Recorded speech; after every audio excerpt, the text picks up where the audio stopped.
pandemic and having to social distance from the people that actually help them run their organizations. Now, today's process, that is the 6 steps of the digital donation process, goes beyond just posting a donation button on all of your social channels. It actually gives you a systematic way to raise funds for your nonprofit or your religious organization to help fund the things that are most important to you, such as feeding the homeless, providing room and shelter for battered women. And I am very happy to share this process with you.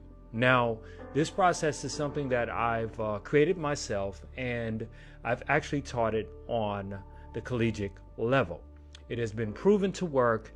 It's not only based on technology, but it's based in solid marketing principles, which I have 25 plus years of experience in. So, backed by popular demand and per your request, here is the 6 steps to the digital donation process. Enjoy.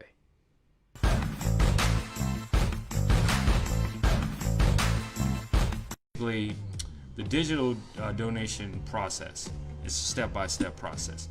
First, you have to figure out what your audience is. Okay, once you figured out, which is step 1, who you're targeting and what you're offering them. Like, say if you are you're a nonprofit that builds homes for the homeless, or you're collecting food and donations for the homeless, then you need to know how to leverage, say, Facebook advertising to actually, or Instagram advertising to actually target organizations that support those causes, or target affluent individuals who may have the discretionary income to actually give the money in order for you to further your cause. Now, the second thing is step 2 is you need to determine the channels. Now, you need to determine which channels you're going to use in order to, say, promote what it is you're trying to do. Clearly, we're on Facebook, so we're talking about Facebook, right? We're talking about Facebook, we're talking about Instagram, one and the same company, just different social platforms. But this can actually work on YouTube, Twitter, LinkedIn. This can actually work. Now, the other thing is, I believe in basically capturing what is called leads and information, and being able to not only solicit organizations, affluent individuals, or even small donations from people, say, watching my live only one time. I believe in doing it multiple times, but doing it in a way that's automated, because the last thing you really want to do is to sit down and just constantly all day send emails and make calls. You want to be able to do this via some type of what we call marketing automation. So step 3 is to, once you created your marketing campaign, determine the software that you can use for free or low cost, which includes like email marketing, customer relationship management, landing pages, social media software. Look for those type of things. Like a great example would be MailChimp, right?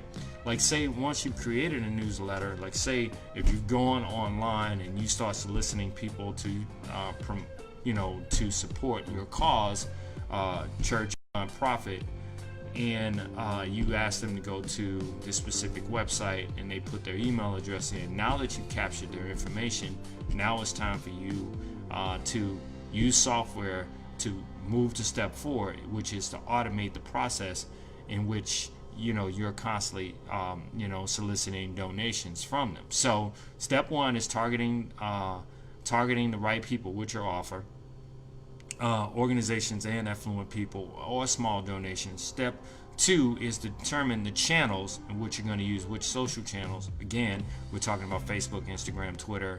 Hell, you can even do it on YouTube. All of these ads that you put out, though, they have to be approved. Okay. And speaking of ads, you don't have to spend a lot of money on ads. We do this thing called a $1 a day strategy, Facebook, where we might run we might run 9 different video ads, right? Use video, by the way, because it actually penetrates the most. Okay, it penetrates the most with audiences. People stop and they watch, okay, or they scroll through and they see it. And especially if you have captions on what you're saying, which always use captions, because captions, most people listen, will scroll through Facebook or something like that without their sound on. So you definitely want to catch their attention by having captions, right?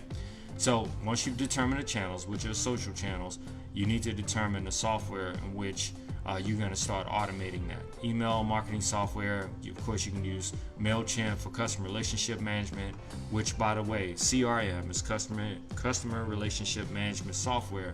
CRM is a software that you're able to categorize and keep detailed information about a specific individual or organization that might be donating to you, okay? A free one to use is HubSpot, HUBSPOT, okay? And of course, landing pages, social media management software, that's like Buffer or Hootsuite, and landing page software, you'd have to pay for something like Lead Pages or something like that, but you can Google all of this stuff, okay? Now, the fourth thing is to automate the process, but you want to do it in what we call a drip campaign. Now, a drip campaign is, if you've ever signed up for something online, you'll get an email one day, maybe a few days later, you get another email, and then a few days later, you get another email. They're all different messages. That's called a drip campaign. They're dripping emails to you. Drip, drip, drip, drip. Now, once you've seen what works, like say, for example, is when we move on to step 5. Like, say you have one particular email that's getting more opens, or what they call open rates, okay? More opens than any other email, and you have some emails that most people are not even opening, and software like MailChimp show you'll have the analytics for that.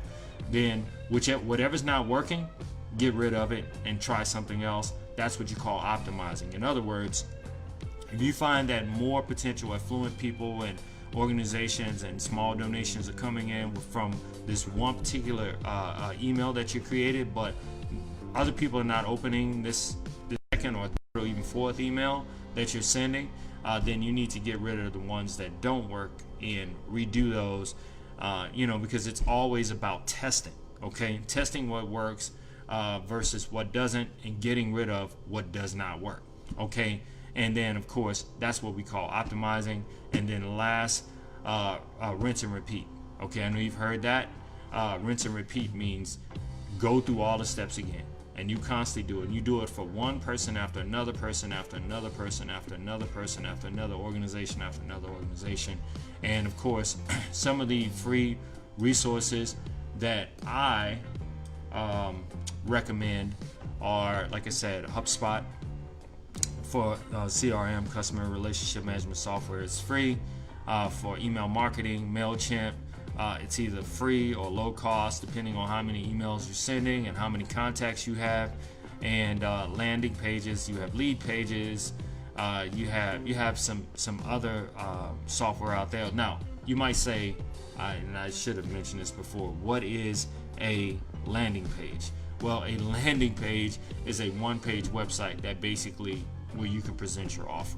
Okay, so honestly, that's pretty much it. As I told you, this is impromptu, and I just jumped on and I wanted to share this because I see so many